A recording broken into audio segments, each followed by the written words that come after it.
자, 정당 지지율. 네.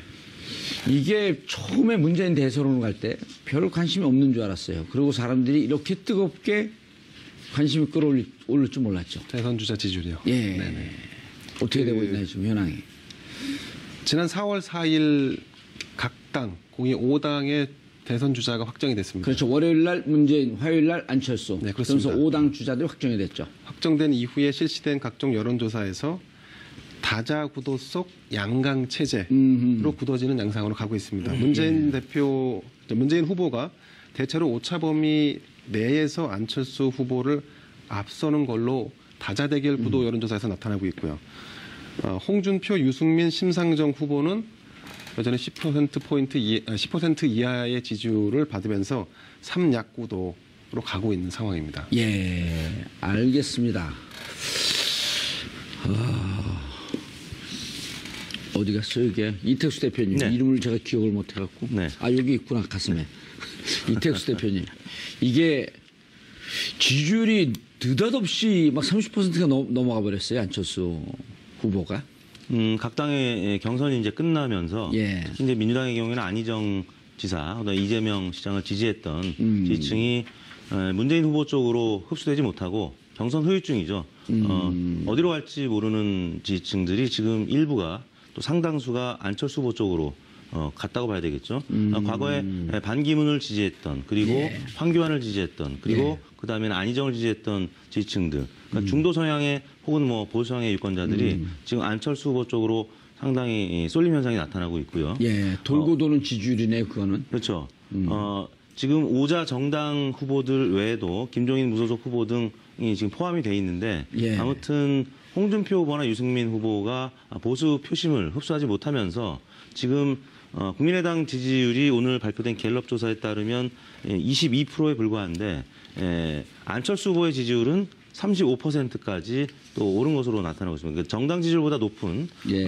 후보가 어떻게 보면 지금 안철수 후보가 유일한데 이제 이게 과연 거품이냐 아니면 계속될 예. 지지율이냐 이거는 여러 전문가들 사이에 논란이 있는데요. 예. 일단 처음에 이제 발표된 일부 조사기관들이 양자구도에서 안철수 후보가 문재인 후보를 앞서면서 예. 여론조사 공정성 논란도 있었습니다만 그럼 이후에 발표된 여러 조사 결과들이 리얼미터를 제외하고는 양자구도에서도 안철수 후보가 문재인 후보를 앞서는 결과들이 나왔기 때문에 실제 안철수 후보의 상승세는 부인할 수 없는 것이다.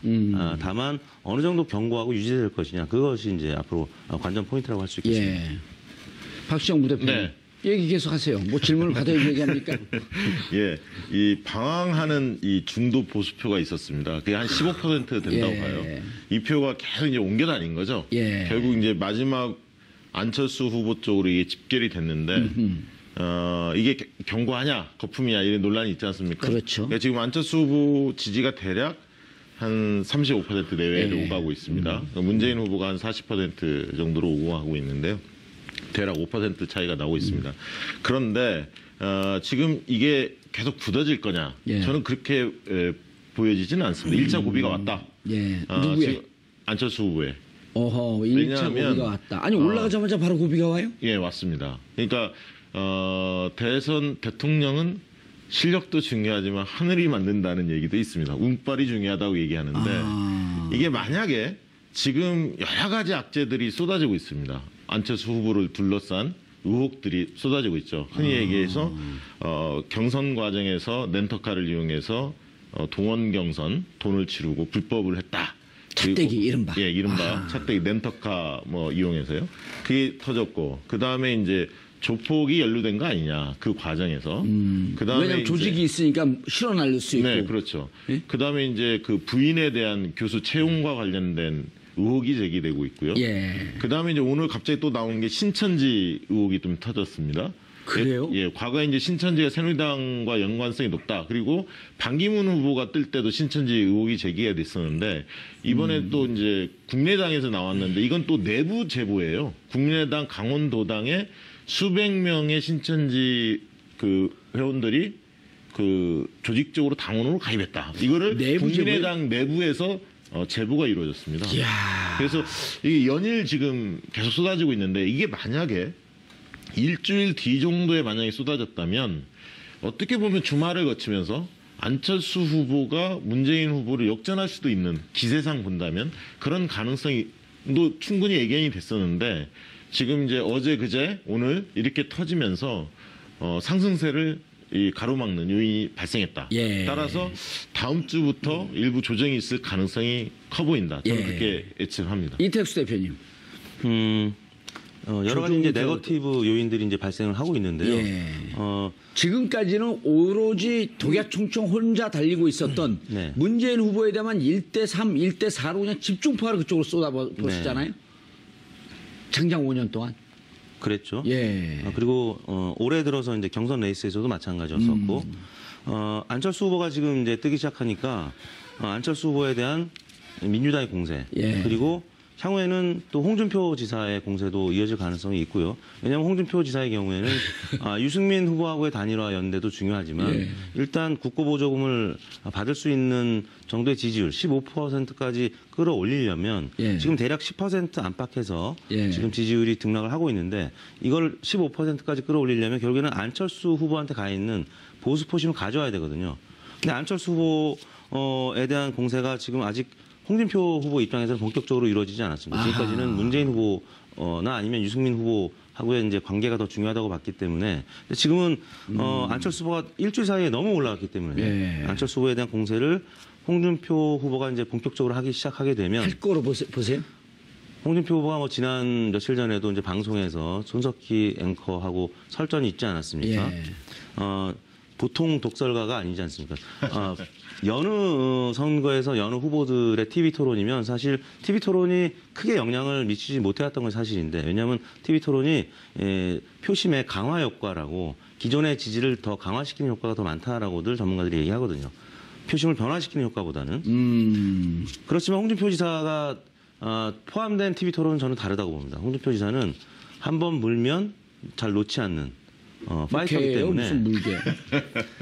안철수 후보를 집중 공략할 가능성이 있습니다. 있다. 네, 일단 안철수 후보한테 가져올 표가 가장 많다고 홍준표 후보는 생각하고 있을 겁니다. 내 표 왜 가져왔어 당신? 네가 그렇죠. 왜 가져갔노? 네. 이러는 거 아니에요 지금? 특히 이제 TK, 예. 경상도 중에서도 TK에서는 홍준표 후보가 지금 TK 출신인데도 불구하고 지금 문재인 후보한테도 그동안에 많이 빼앗겼었는데 안철수 후보한테도 상당히 많이 지금 표가 가 있단 말이죠. 알겠습니다. 예. 일단 지금 홍준표 후보가 사실은 포문을 열었어요. 뭐라고 열었냐면 상황 정치를 박지원이 할 거다. 안철수가 집권을 하면 이렇게 표현을 하면서 안철수 후보를 조종하는 사람이 바로 박지원 대표다. 그래서 박지원 대표가 만약에 안철수 후보가 집권을 한다면 그 각본에 박지원 대표의 각본에 춤추는 인형에 불과하다. 이렇게 한마디로 규정을 했거든요. 최순실과 박근혜를 떠올리게 하는 묘한 그렇죠. 이제 이게 대비를 시켰네요. 대구 경북이나 영남권에서 박지원 대표에 대한 호감도가 별로 높지 않지 않습니까? 그리고 이제 지역 정당에 대한 호남 정당에 대한 거부감이 있는 건 사실이거든요. 그래서 그동안에 문재인 때리기에 집중하다가 지금은 이제 안철수 쪽에 가 있는 이 보수표를 빨리 좀 뺏어와야겠다. 예. 이런 쪽으로 전략이 좀 수정되는 것 같고요. 제가 볼 때는 이제 10일 이후에 9일까지는 지금 공무원 신분입니다. 도지사직을 유지하고 있기 때문에 10일이 되면 이제 선거운동 본격적으로 할 것 같아요. 아니 그 도지사 아직까지 하고 있어요. 빨리 좀 그렇습니다. 놔야지 이제 후보 됐으면. 예. 9일까지 버티겠다고 이야기를 하고 있으니까요. 10일이 되면 다음 주 월요일 아닙니까? 월요일부터 이제 본격적으로 할 것 같은데 예를 들면 이제 지금까지 안철수 후보가 문재인 후보한테 TV 토론 맞짱 토론하자 이렇게 좀 공세적으로 나왔거든요. 아마 홍준표 후보가 이렇게 이야기할 가능성도 있습니다. 2, 3위전을 맞짱 토론 나랑 하자. 안철수 후보한테 예. 이렇게 도전적으로 이야기하면서 누가 보수의 대표냐 이거 먼저 결정하고 예. 그리고 저쪽 진보 진영하고 한판 붙자. 네, 원래는 보수와 진보의 진영의 대표 주자끼리 싸우자, 본당끼리 싸워야 하는 거 아니냐? 아류는 아니다. 그래서 바른정당하고 국민의당을 이렇게 좀 터부시했는데 지금 이제 안철수 후보가 확 뜨니까 이제 전략을 좀 수정한 것 같습니다. 알겠습니다. 할 얘기 없어요. 아까 뭐 일부에서 날라다니더니. 일본은 아주 중차대한 사안이었지 않습니까? 예. 물론 이 사안도 이거는- 중요하긴 하지만 그러면 소차대한 사안이 이거는? 고차대한 사안입니다. 네. 저도 안철수 후보가 워낙 빠르게 지지율을 치고 올라왔기 때문에 좀 불안하죠 그러면은. 네, 불안하죠. 그리고 이 안철수 후보에게 가 있는 표를 잘 보면 아까 말씀하신 대로 반기문 전 총장에게 갔다가 또 황교안 전 권한대행에게 현 대통령 권한대행에게 갔다가 그다음에 안희정에게 갔다가 또 이거 온 거지 않습니까? 예. 이게 고착화되기 위해서는 상당한 시간이 사실 안철수 후보에겐 필요한 건데요. 지금 그 시간을 갖기도 전에 벌써 치고 들어온 거지 않습니까? 왜냐하면 상대적으로 볼 때 자유한국당이나 바른정당에서는 상황을 놓고 보니 문재인 후보가 가지고 있는 표는 아무리 두드려도 나에게 올 표가 아니라는 것은 명확해 보이는데. 홍준표 지사 입장에서. 그렇죠. 근데 상대적으로 안철수 후보를 예컨대 공략했을 때는 그 표가 나에게 올 것이 분명해 보이는 상황이 됐거든요. 예. 그러니까 지금 상황에서는 이제는 안철수 후보에 대한 그들 표현으로 하면 검증인 거고 우리가 보는 시각에서 본다면 네거티브가 시작된 거죠. 예, 알겠습니다. 이 대표님, 이게 네. 여론조사가 말이죠. 예. 정말 중요하고 재밌다라고 하는 이 화제를 이 방송계로 끌고 나온 최초의 인물이에요, 제가. 아, 아무도 그렇습니까? 인정 안 합니다. 인정하십니까? 하는 방송이 없어요, 일단. 아, 그런가요? 그럼요. 네. 두 분이 나갖고 본격적으로 여론조사 토론해 본 적이 있어요? 이걸 제가 자그마치 네. 2015년에 개인 방송에서 시작한 거예요. 네, 네. 알고 찍자. 왜냐면 국민들이 알고 찍어야지 네. 좋은 나라 만들고 내가 행복한 나라 만들거든요. 근데 요즘 이제 사람들이 이제서야 여론조사가 재밌다는 거예요. 아, 이제서야. 네. 2년. 이게 이렇게 일찍 태어나면 좀 불편해, 세상 살기가. 그때도 재미있어 했어요. 없었어요. 우리 박시영 부대표님 얘기할 땐 재밌어 했고요. 같이 패널로 나왔던 분이 얘기하면 재미없어 했어요. 그런데, 자, 이제, 재밌는 게 있어요. 여론조사를 보면 이게 과학처럼 보이거든요. 네. 실질적으로 과학적 흐름을 쫓아가는 거 아닌가요? 아니면 흐름을 과학화시켰든지. 네. 안희정 지사와 이재명 시장한테 갔던 네. 이 지지가 도대체 같은 정당인데 문한테 왜 안 오냐? 네. 이거 보통 사람들은 대충 얘기를 해도 궁금한 게 많은 거예요. 그렇죠. 안희정 지사나 이재명 시장은 앙금을 이제 풀 수 있겠지만 예. 안희정 지사나 이재명 시장을 지지했던 지지층은 아직도 상처가 굉장히 크고 그러니까요. 그 상처를 결국에는 안희정 지사나 이재명 시장이 좀 풀어줘야 되고 그분들을 풀어주려면 문재인 후보가 또 손을 내밀어야 되고 오늘 그래서 문재인 후보가 안희정 지사한테 지금 찾아갔죠. 그래서 앞으로는 이런 앙금들이 조금 풀어질 것이라고 보고요. 또 예. 주말에는 뭐 호프 한 잔씩 하기로 보도가 났거든요. 예. 그래서 이제 이 지지층들은 호프를 누가 한다는 거예요? 문재인 후보와 문재인. 이 나머지 이 민주당의 세 경선에 명, 출마했던 최성 후보까지 3명. 예, 안희정, 이재명 이분들이 네. 호프 미팅을 한다. 네, 문재인 후보가 호프 미팅을 한다고 주말에 우리의 예, 호프에게 보도가 나왔고요. 희망을 주기 위해서 호프 미팅을 한다. 네. 이런 건가요? 그럼 조금씩 풀리겠죠. 그리고 계속 부유했던 반기문, 황교안, 안희정에서 부유했던 이 유동층. 그래서 이제 고정 지지층이라고 아직은 볼 수가 없다라는 얘기이기 때문에 당내에서 그러니까 민주당 당내에서는 이거는 질소과자다 아니면 맥주 거품이다 계속 애써 이제 평가절하하고 있는데 실제 좀 지금까지 부유해 왔기 때문에 과연 이 지지층들이 문재인 홍준표 후보 쪽으로 다시 옮겨갈 가능성도 여전히 또 남아 있어서 예. 그래서 이제 문재인 후보 쪽에서는 평가절하하는 것인데요. 지금 저희가 이제 여론조사 결과들을 일제히 보면은 공통적으로 나타나는 것이 뭐냐면 예. 비문 단일화에 대해서 찬반을 물어보면 반대가 한 50%가량 일제히 이거는 거의 동일하게 나타나는 비문 단일화라고 하면 문재인을 제외한 네. 나머지 후보들이 약 한 명 후보로 내갖고 1대1 구도로 만들자. 그렇죠. 그러니까 안철수 대 문재인 대결 구도하면 안철수가 높게 나오는 조사 결과들이 나오고는 있습니다만 비문 단일화에 대한 질문을 하면 반대 의견이 50%가 반대. 50%를 상회하거나 뭐 50%에 근접한 이유는 뭡니까? 왜 명분이 반대는? 없다는 거죠. 왜냐하면 이번 뭐 잡탕 만드는 거냐? 보통은 이제 대통령 선거가 전망형 투표, 그러니까 예. 미래를 보고 정책과 비전을 보고 투표하는데 이번 대선 같은 경우는 박근혜 대통령을 심판하는 그런 그리고 새누리당 정권 심판하는 회고적 투표에 가까운 그런 선거이기 때문에 예. 그래서 비문 이런 단일화에 질문을 반대가 하면 50%쯤 된다. 비문 그러니까 인위적인 예. 인물을 두고 반대하는 그것은 명분이 없다라고 보는 거죠. 그래서 예. 그래서 이제 안철수 전 대표를 지지하는 지지층이 다소 흔들릴 수 있다라는 어떤 징표가 되는 질문이기 때문에 그래서 이제 고정 지지층일지는 조금 더 지켜봐야 될 것 같고 예. 그럼에도 불구하고 이제 워낙 박빙으로 지금 붙어 있고 또 일제히 보수 언론과 또 종편 방송이 안철수 전 대표에 대해서 굉장히 집중 조명을 하고 있고 문재인 후보에 대해서는 굉장히 부정적인 기사들을 최근 며칠 예. 동안 많이 쏟아냈기 때문에 예. 지지율이 굉장히 지금 접전을 벌이고 있는 거죠. 예, 알겠습니다. 예. 예, 앞으로 이제 쟁점이 될 보충할 게 게 좀 있나요? 제가 다른 질문이 좀 있는데. 예, 말씀하시죠. 다 알아요? 다 대답할 수 있어요? 네. 알겠습니다.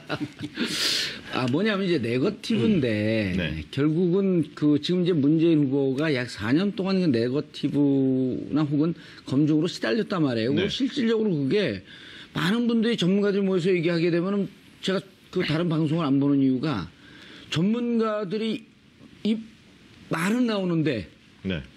깊게 고민하지 않은 얘기들이 많이 나와요. 뭐 귀추가 주목된다. 네. 지켜볼 일이다. 지켜볼 거면 자기들 얘기를 왜 들어요? 그냥 혼자 집에 있으면 되지. 네. 그래서 분명하게 요 흐름에 대해서 정말 깊게 고민한 듯한 내용들이 좀 나가주면 네. 시청자분들이 판단의 근거가 되거든요. 네. 그러니까 그런데 네. 여론조사마다 들쭉날쭉해.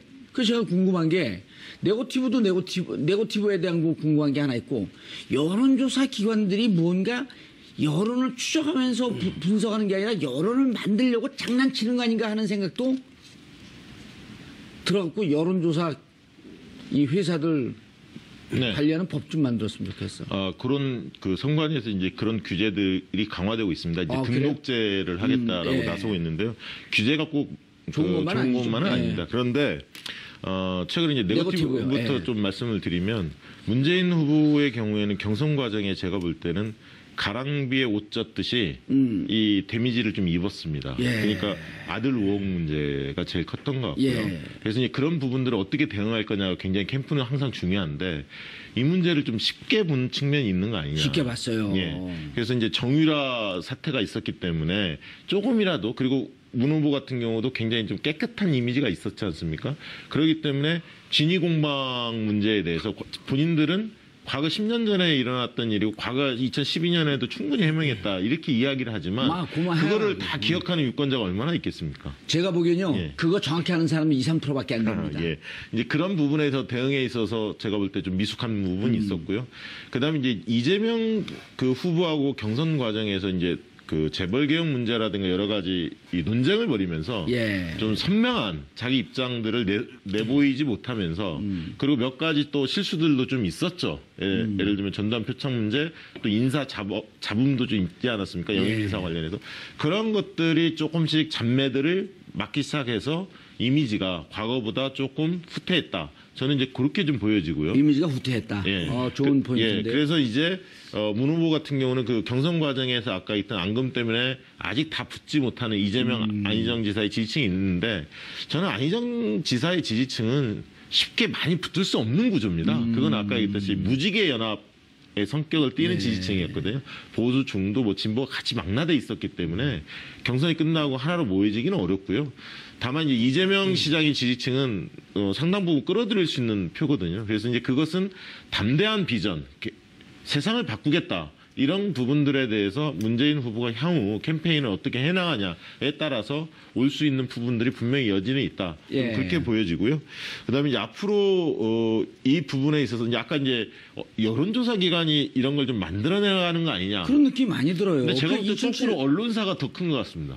제가 볼 땐 여론조사 기관은 자체적으로 조사해서 발표하는 게 별로 없습니다. 다 언론사의 의뢰를 받아서 발표하기 때문에 최근에 이제 논란이 됐던 내일신문 같은 경우도 디오피니언 조사 같은 게 논란이 좀 되지 않았습니까? 이제 그런 조사의 경우에서도 저희가 볼 때는 문제가 좀 있었다라고 보여집니다. 과거에 6, 7년 전에 주로 사용했던 유선 전화할 때 KT 등재 DB를 사용했는데 그 뒤는 다 RDD로 바뀌어가고 있었거든요. 근데 무슨 과거의 말인지 방식을 몰라요. 좀 예. 고집을 해서 내일 신문에서 조사한 게 1대1 구도에서 안철수가 이기는 걸로 나왔잖아요. 그렇죠. 안철수 후보가. 그게 네. 무슨 방식으로 했다고요? KT 등재 DB라고 유선 조사를 40%를 섞었는데 유선 전화로. 예, 그다음에 인터넷 조사를 60%를 섞었는데 예. 이 40% 유선 전화 조사가 2010년 이후에는 다 임의 전화 걸기라는 방식인 RDD 방식으로 바뀌었거든요. 예. 모든 언론사들이. 예. 근데 과거의 방식으로 하다 보니까 과거의 방식은 어떤 방식이었는데요? 그 KT 등재 DB라 해서 인명부 전화번호부에 있는 사람들만 대상으로 조사하는 거죠. 근데 비등재 가구가 굉장히 많아졌거든요. 그냥 무작위로 돌렸어야 되는데 그렇습니다. 그 KT 등재된 번호만 갖고 하다 보니까 예, 그러니까 이제 민주당 지지도 자체가 그 당시에 3월, 4월 달에 조사한 걸 보면 다른 조사 기관에 비해서 한 15% 이상은 낮게 나오는 거죠. 내신문 조사가. 그럼 안철수 지지도 상대적으로 15% 정도 낮게 평가될 네. 수 있는 구도였다. 그런 것들이 풍선 효과를 만든 측면도 분명히 있습니다. 예. 사실은 근데 언론의 문제 중에 예. 우리 김대영 기자가 몸담고 있는 조선일보는 어떤가요? 노코멘트 하겠습니다. 예. 코멘트 한번 조선일보는 최근 보내려고 들어서 했어요. 여론사를 발표한 게 없었기 때문에 굳이 이제 사례를 들 수는 없을 것 같고요. 예. 일단 내일신문 디오피니언 이 조사는 이제 2015년 11월부터 그 전에 RDD 방식으로 하다가 2015년 11월부터 KT 등재 방식. 네, KT 등재 그것도 2012년 이전에 발표된 전화번호부에서 왜 그렇게 하거든요. 바꿨죠? 그건 이제 비용의 문제일 것 같습니다. 왜냐하면 전화번호부 등재 가구로 조사를 하면 응답률이 20%가 넘게 나와요.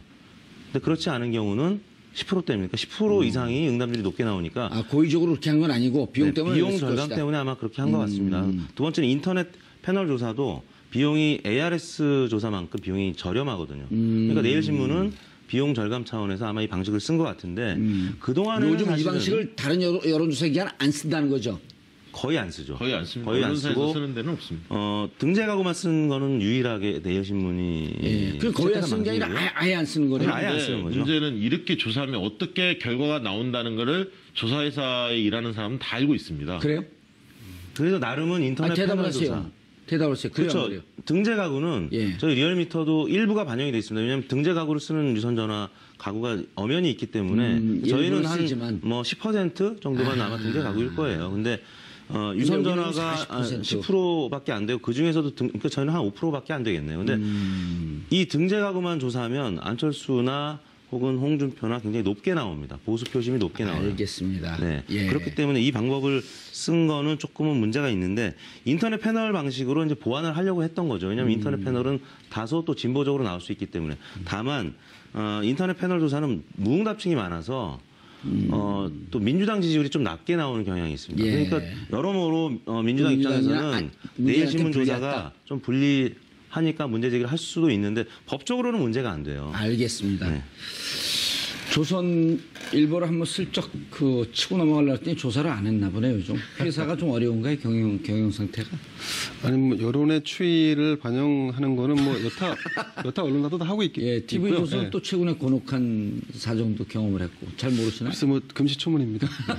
그게 뭐 주간 조선이니까 잘 모르실 수도 있겠죠. 예, 아니 뭐 예, 금시초문입니다. 네. 자, 여론조사가요. 아까 이제 지금 네거티브 얘기하다 말았는데 네거티브하고 검증은 종이 한 장 차이예요. 보는 시각에 따라 다른 거겠죠. 예. 그런데 지금 이제 안철수 후보가 조폭 차떼기 문제. 조폭은 정확하게 하면 4개입니다. 네. 차떼기 문제. 그다음 조폭과 함께 사진 찍힌 문제. 그다음에 부인 대학교 교수로 채용되는 문제. 그다음 신천지 연루설. 이런 게 영향을 미칠까요?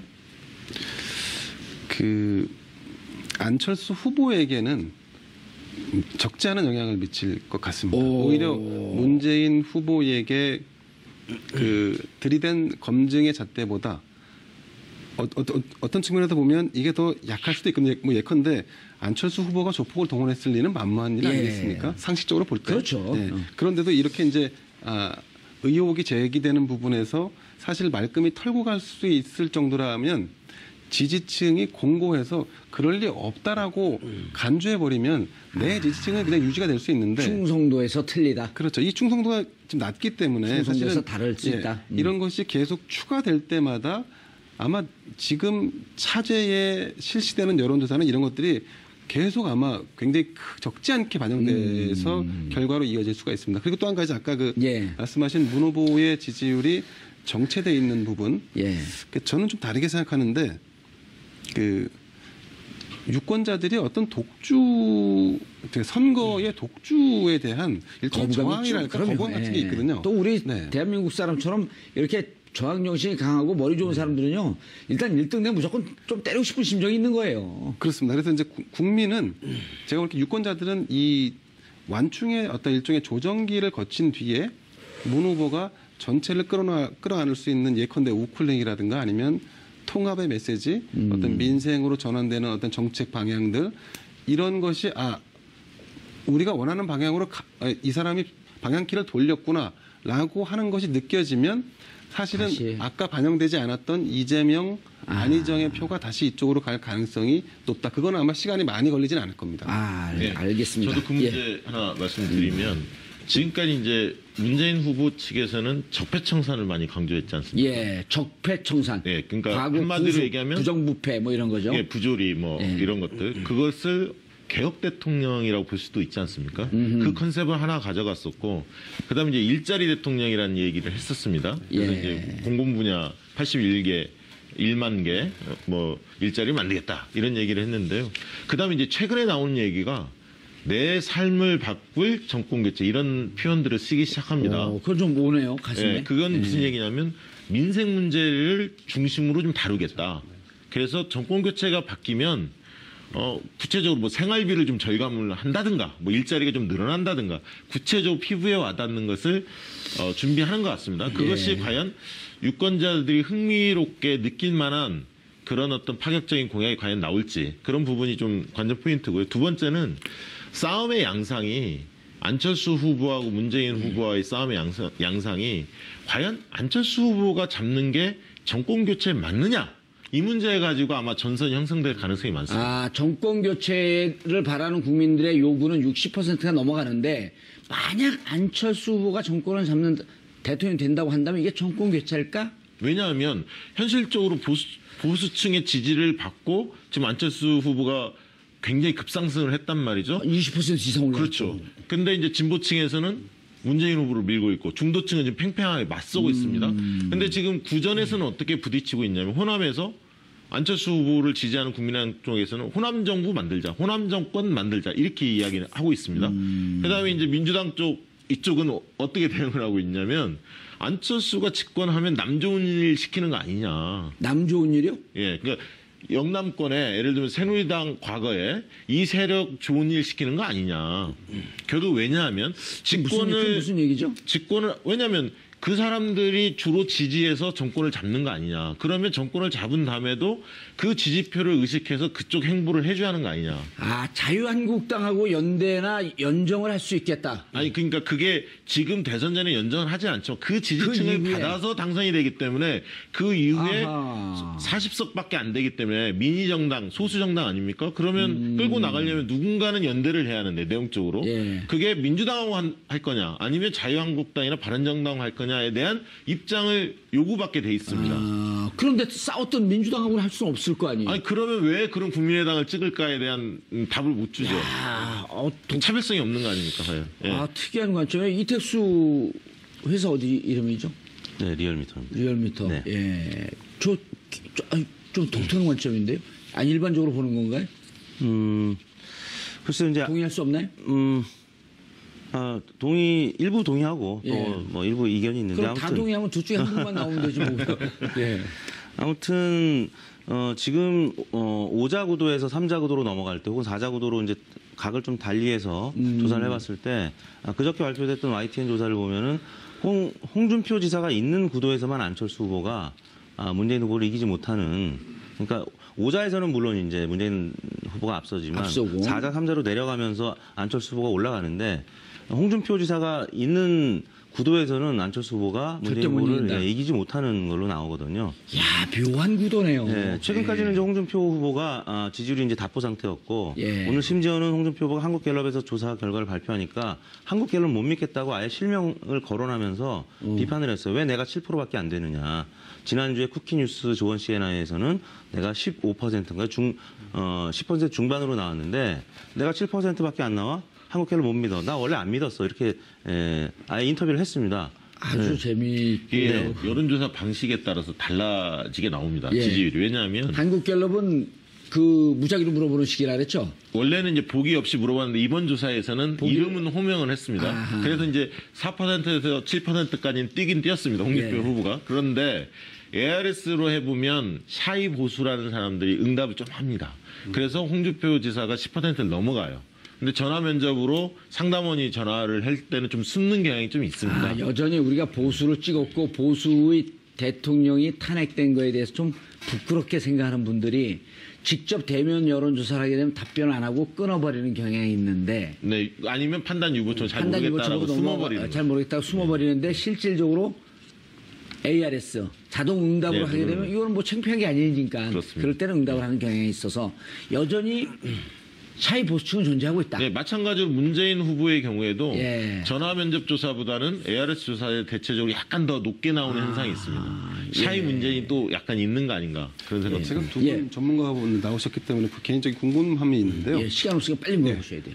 홍준표로 단일화된 상태에서 1대1 여론조사, 그러니까 홍준표 후보와 문재인 후보의 여론조사 이런 거는 원래 하지 않습니까? 그러니까 그것도 할 수가 있는데 홍준표 지사의 지지도가 어느 정도 올랐을 때는 그런 조사를 할 겁니다. 근데 지금 그러나 양강 예를 들면 한 쪽으로 20%를 육박한다든가 이러면 충분히 그 가능성도 있기 때문에 할 수 이게 있는데 중요한 지금이 포인트- 아니어서 중요한 예. 포인트라고 생각하는데 어쨌든 그 아까 말씀드린 대로 지지율이 다시 출렁거리고 있기 때문에 네. 지금 이제 문재인 후보가 다소 다음 주 되면 이제 지지율이 올라가고 안철수 후보가 조금 내려가는 현상이 이제 네. 나타날 걸로 예상이 되는데 그렇게 되면 우리가 죽었던 카드라고 생각하는 단일화라든가 아니면 연대가 그 불씨가 다시 살아날 수 있거든요. 그럼 살아난다는 전제 하에 볼 때 홍준표 후보나 유승민 후보로 단일화가 돼도 같은 거의 비등한 지지율이 나온다고 한다 그러면 그건 좀 양상이 좀 다른 게 전개될 수 있다라고 근데 보기 제가 때문에 아까 드린 이제 말씀을 말씀입니다. 드렸지만 이번 대선이 회고적 투표, 그러니까 박근혜 정부를 심판하는 투표이기 때문에 그리고 촛불이 예. 만들어낸 선거 아니에요? 네네. 그래서 홍준표, 유승민 두 후보는 사실 확장성이 굉장히 제한적이라는 거죠. 그래서 과거에 유사한 조사를 했을 때 격차가 좀 더 벌어졌었고 그럼에도 불구하고 홍준표 지사는 확장 가능성은 조금은 있습니다. 왜냐하면 한국당 지지율이 대략 10에서 15% 나오고 있는데 본인 지지율은 지금 7%, 9%로 예. 좀 줄어들어 있기 때문에 그리고 그 일부가 안철수 후보한테 가 있기 때문에 그런데 이제 홍준표 지사가 최근 들어서는 친박을 껴안기 시작했습니다. 친박 진영한테 러브콜을 보내고 박근혜 대통령한테도 좀 우호적인 지금 멘트를 하고 있기 때문에 그러면 이제 10에서 15%로 조금 확장할 수 있겠죠. 그러면 그 표는 어디서 오느냐? 안철수 후보 쪽에서 올 가능성이 문재인 후보 쪽에서 올 가능성보다 크기 때문에 예. 그렇다면 홍준표 지사가 예를 들어서 한 10에서 15% 사이의 지지율을 갖는다면 그러면 국고부족은 가질 수 있는 정도로 올라갈 수 있기 때문에 그때는- 그러면 이제 끝까지 완주할 가능성이 있는 거죠. 알겠습니다. 자, 매주 금요일 저희가 여론조사 전문가 모셔놓고 대선, 국면 여론조사에 대해서 분석을 해봅니다.